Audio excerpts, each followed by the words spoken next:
Jakarta, terus jurusannya mengambil jurnalistik. Oke. Kenapa sih lu pengen banget ngambil jurnalistik nih? Jadi emang dari kecil kan ya betul kayak lu tau ya, gue suka ngomong gitu, jadi kayak emang suka yang namanya hal-hal berbau komunikasi kayak siaran gitu-gitu, terus juga suka nulis gitu kan. Hola guys, ketemu lagi kok guys mulai ya, teman-teman. Ketemu lagi di Ngubang, ngobrol bareng teman-teman. Nah, masih dengan saya Islakuna dan Kait September. Kalian melihat kalau misalnya kalian lihat ya pada saat sesi pertama tuh kita ngobrolin tentang kuliah, tentang kerjaan gitu ya kayaknya. Gue ulang lagi for your information, kayak ini adalah K-popper sejati guys. Kalau gue nggak ngerti deh tuh K-popper sejati itu macam gimana gitu ya, karena gue bukan K-popper gitu, tapi gue nggak benci K-pop juga gitu ya. Nah sekarang kita ngobrol-ngobrol nih. Menurut Kait nih, Korea apa sih yang bikin internet sama Korea tuh apa?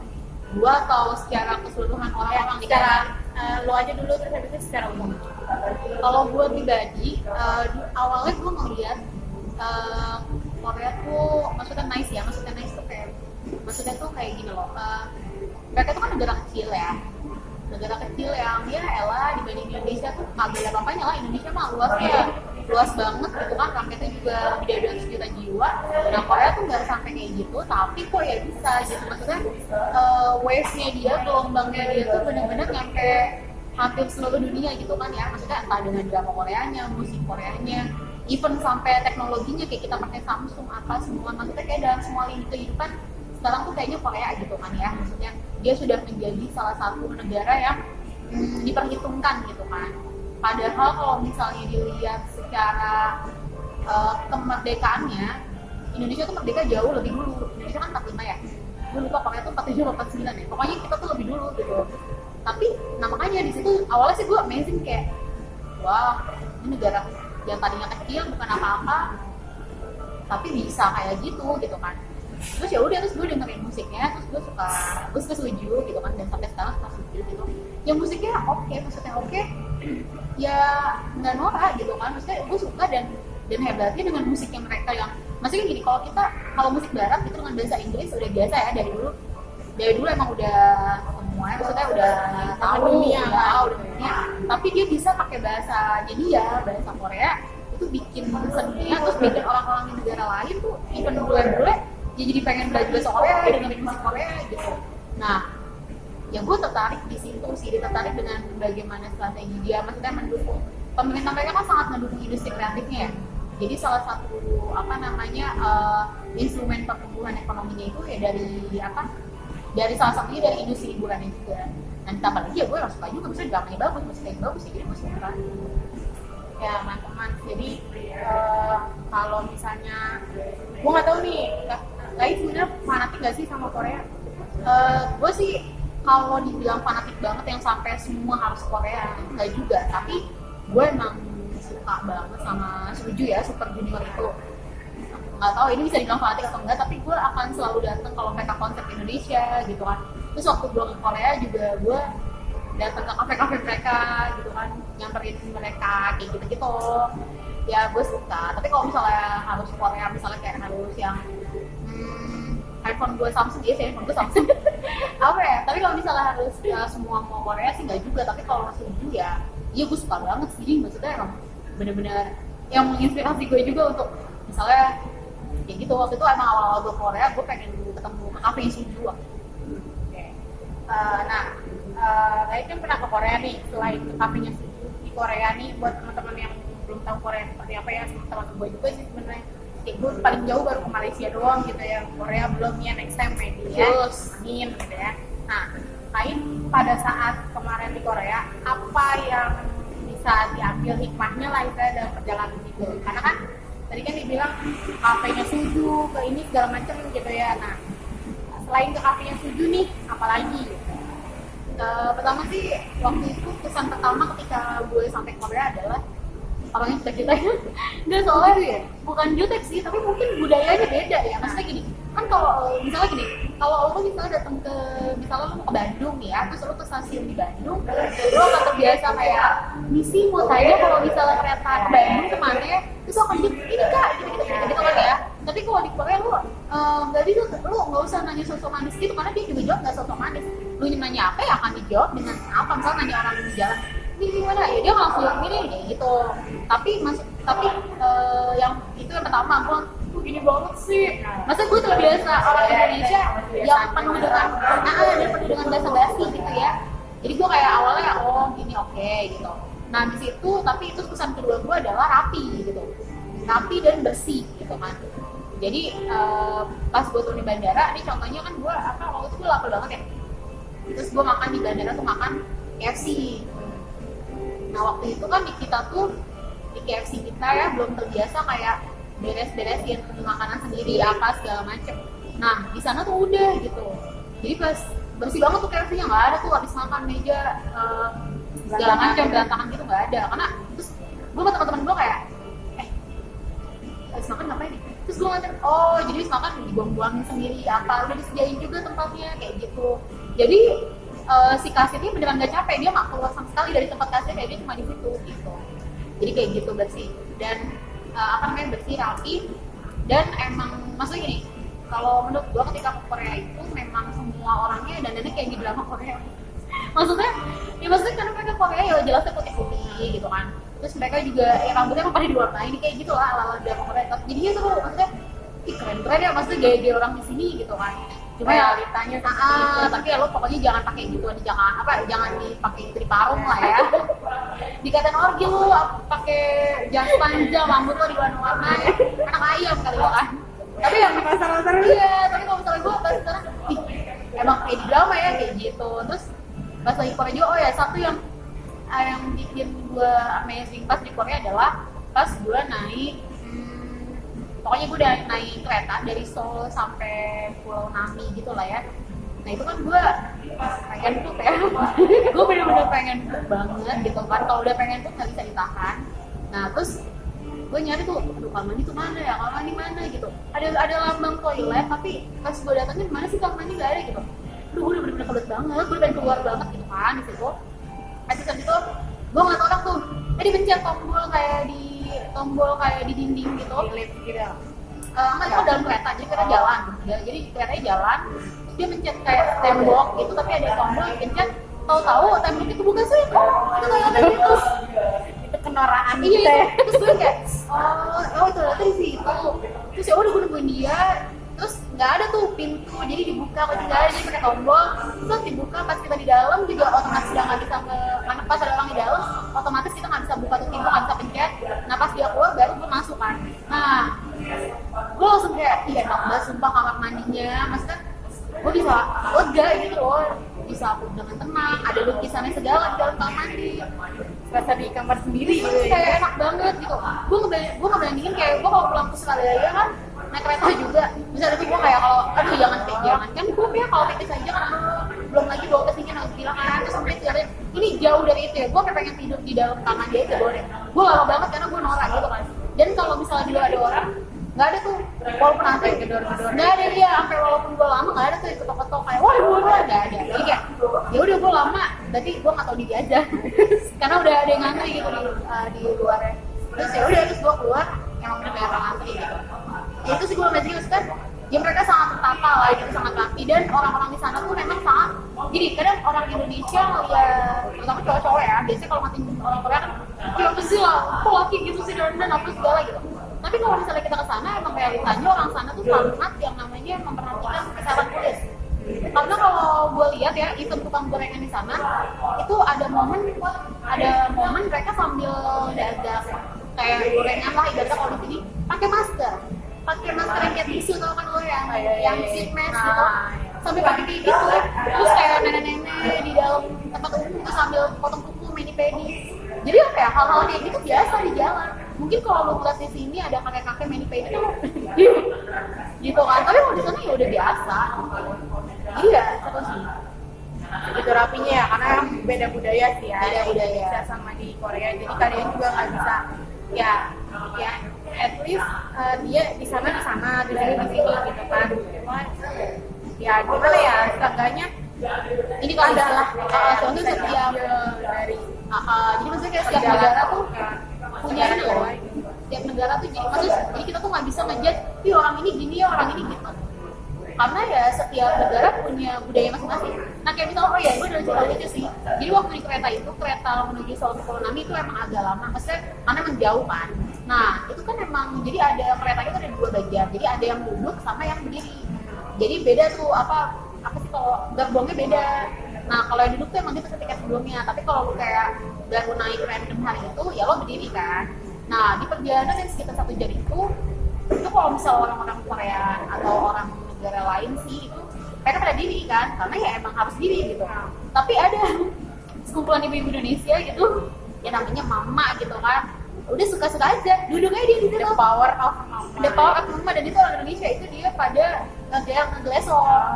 Gue juga capek banget. Akhirnya gue ngeliat mama Indonesia pada ngeglesor, gue ikutan. Jadi sama ya. Pegel soalnya kan pegel gitu. Terus kayak kita diliatin gitu kan sama orang-orang yang di gerbong itu, tapi kayak ya udah kata mamanya, biarin kan kita orang Indonesia capek. Oh gitu, oke. Ya udah kayak gitu. Ya gitu sih, maksudnya beda budaya. Tapi di sana nggak ada security yang bolak-balik gerbong gitu ya, yang Nggak ada, ada CCTV sih, tapi di sana nggak ada yang apa sih minta-mintain kartu, nggak ada. Oh, satu lagi yang bikin amazing adalah, jadi kok pas itu barang di sana kan hilang ya, itu bisa ketemu loh. mekanismenya gimana? Jadi gini, waktu itu teman gua itu dompetnya ketinggalan di salah satu kereta. Tapi keretanya masih di daerah Seoul gitu ya. Nah, itu baru keingetan kalau hilang itu pas udah nyampe kayak kita udah keluar kota, tempat syutingnya Goblin itu gue lupa daerah mana. Tapi itu udah luar kota. Terus baru ingat, oh iya dompetnya hilang gitu. Akhirnya ini tuh ini aja ngomongin kantor polisi terdekat gitu. Terus akhirnya kayak dicari, kalau mereka nelfon apa segala, ketemu itu balik loh dompetnya. Kayak gue nggak lama nunggu kita nunggu lama di stasiun di stasiun yang paling deket itu ada yang nganterin kayak itu dompetnya gitu. Dan isinya utuh. Next, buat lu tuh, karena lu suka banget drakor ya, apa sih yang bisa dicontoh dari drakor? Dicontoh dari drakor ya? Apa ini ya? Nah kadang gini, drakor tuh, orang tuh kalau misalnya ngomongin drakor ya, pasti mereka mikirnya pasti yang apa sih jenda-jendan kayak gitu-gitu. Ih nggak juga, kayak gue tuh nggak suka, gue nggak terlalu suka nonton drakor yang genrenya romance. Gue lebih suka yang kayak genrenya tuh action gitu kan, kayak misalnya detektifan kayak gitu. Nah kalau ya banyak lah yang gue suka, tapi kalau gue lihat secara keseluruhan yang bisa kita ambil dari drakor adalah bagaimana mereka membuat sebuah karya tapi itu total gitu. Maksudnya kan kalau drakor di sini mungkin apa sih, Indonesia kayak sinetron ya, tapi kan jauh ya kualitasnya ya. Kalau lu pernah nonton drakor lu pasti tahu beda banget dari sisi kualitas ya, dari sisi dari sisi acting pemain, pengambilan gambar, setting lokasi sampai soundtrack. Mereka kan seniat itu ya, maksudnya beda drama ya beda soundtrack. Maksudnya bikin drama baru ya soundtrack baru. Nggak ada tuh lagu Peter Pan dijadiin sinetron sampai 3 sinetron, nggak ada tuh kayak gitu kan. Jadi nonton drama tuh kadang bikin apa sih, niat banget ya bikin dramanya gitu. Dan mereka kan, dan yang suka drama Korea pasti tahu kalau drama Korea itu episodenya tuh nggak ada tuh yang sampai 1000 gitu kan. Biar kata ini drama lagi laku viral, tetep aja kalau rencananya 16 episode ya dibikinnya 16 episode, nggak ada tuh dijadiin episode tambahan. Nggak ada gitu sih. Jadi mungkin itu juga yang bikin kayak orang suka nonton drakor ya. Ya, jadi gue juga termasuk orang yang suka. Gue nggak tahu ini drakor apa film bioskop ya, tapi dari film Korea itu gue cuma suka Train to Busan. Oh itu film. Film ya, jadinya. Terus Parasit Film ya, terus Flu, itu film sih film ya. Ya tapi apa sih industri hiburan mereka ya. Yang emang bukan Indonesia gitu, film-film yang gue suka ya itu beberapa doang. Jadi dari listnya kalau ada 1000 film, gue paling suka juga cuma 10, 15 gitu. Terus habis itu aktor Korea, bukan penyanyi, aktor Korea yang gue suka. Oh banyak banget rata-rata gue suka Oppo. Aktor yang sama yang gue gak suka tuh kenapa? Oke. Atau minta gue kalau ada yang nonton tuh gue bilang, gue suka ini menurut pandangan orang. Iya menurut gue ya, kalau gue lebih suka aktor Korea tuh yang agak rom-com, soalnya lebih karismatik. Ini contoh yang gue suka ya, gue suka Lee Jin Wook. Di Jinwook tuh kalau kalian tahu yang main Voice 2 sama Voice 3, soalnya tuh ya actingnya bagus tentunya, dan apa namanya, dan cakepnya nggak ngebosenin menurut gue gitu kan. Nah pokoknya gue suka sama dia, dan karismatik ya. Terus siapa lagi ya? Aduh banyak banget. Gongyo suka karena Om. Jadi tidak dengan orang. Iya, karena Om gue suka gitu, karena lebih karismatik gitu. Oh kalau yang nggak terlalu Om, gue suka Lee Seung-gi, ada Lee Seung-gi gue suka. Terus kalau yang pokoknya yang Om tuh ya rata-rata gue suka. Kalau yang nggak Om itu, kalau yang nggak gue suka, nih gue bukannya nggak suka ya, tapi gue nggak terlalu suka Lee Min Ho sebenarnya. Kenapa tuh, kenapa? Karena Lee Min Ho itu menurut gue kalau main film atau drama karakternya selalu sama, cowok cakep kayak tajir, udah karakter dia itu gitu. Nah gue nggak terlalu suka tuh jadinya gitu kan. Terus yang gak gue suka lagi tuh Cha Eun-woo tuh, kesukaan ada temen gue suka banget Cha Eun-woo tuh. Cha Eun-woo tuh dia menurut gue kan dia masih muda tuh, ya emang dia cakep banget sih, tapi aktingnya menurut gue kurang sih. Jadi sama aja kayak sinetron Indonesia ya. Jadi kalau misalnya si satu aktor dapetnya yang protagonis mulu, mungkin itu yang gak ada menantangnya gitu kali ya. Tapi itu menurut gue loh ya. Itu menurut sisi seseorang, jadi kita juga nggak bisa ngejudge orang lain gitu, karena ya mungkin aja orang lain suka banget nih nggak apa-apa, nanti sama Lee Min Ho ya udah itu urusan dia.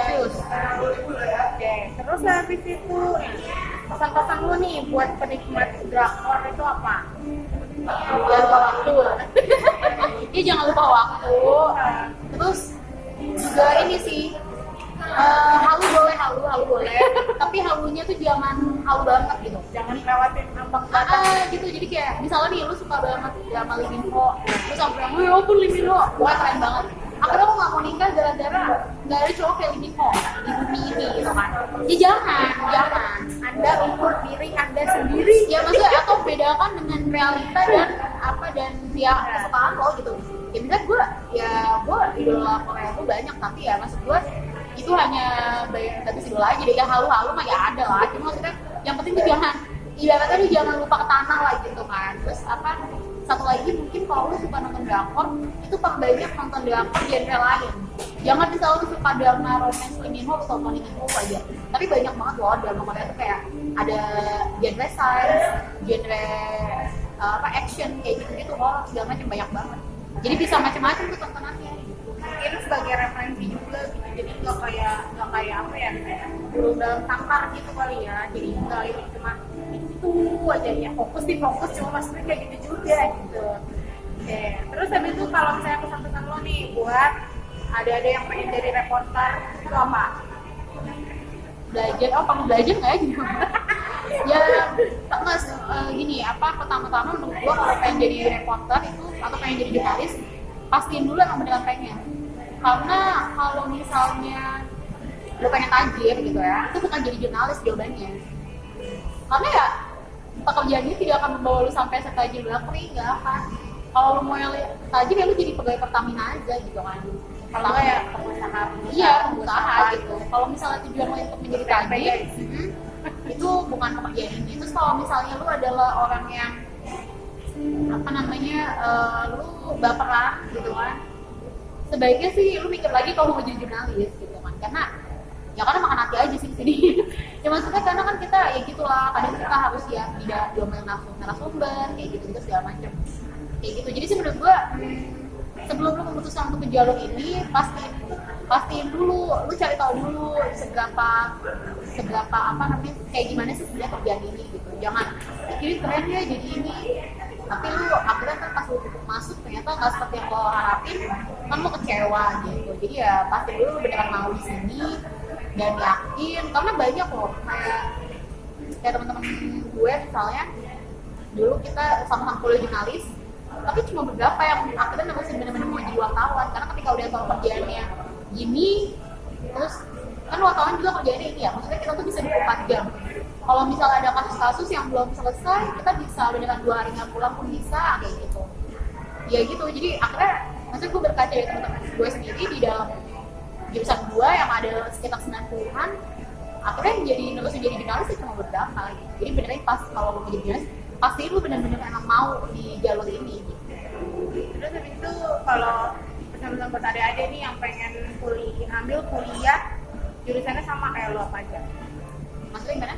Ya jadi kalau misalnya pesan-pesan lo nih buat adik-adik yang emang pengen kan kuliah jurnalis belum tentu jadi jurnalis nih, Ya, tapi dia pengen nih kuliah jadi kuliah jurnalisan namanya kayak gitu, jurnalistik gitu. Nah pesan lo apa nih buat adik-adik yang gue pengen deh kayaknya jurnalistik gitu? Kalau menurut gue gini sih, sebenarnya kalau lu mau jadi wartawan, pertama lu nggak perlu kuliah jurnalistik kalau mau jadi wartawan. Karena wartawan tuh juga butuh keilmuan lain sih, misalnya kayak lu kesehatan, lu ekonomi, itu bisa jadi wartawan. Nah terus yang kedua juga, kalau lu misalnya mau ngambil jurnalis, misalnya gini, lu mau lu nggak ada niat jadi wartawan, ya lu jangan ambil jurnalistik. Karena kalau buat apa lu nggak mau jadi wartawan kuliah jurnalistik, mendingan lu cari keilmuan lain yang misalnya apa ya, misalnya psikologi, kan psikologi bisa kemana-mana tuh gitu kan, bisa jadi jurnalis juga ya gitu sih menurut gua. Jadi kalau misalnya lu emang nggak bener-bener pengen jadi jurnalis, jangan ambil jurnalis karena menurut gua sayang.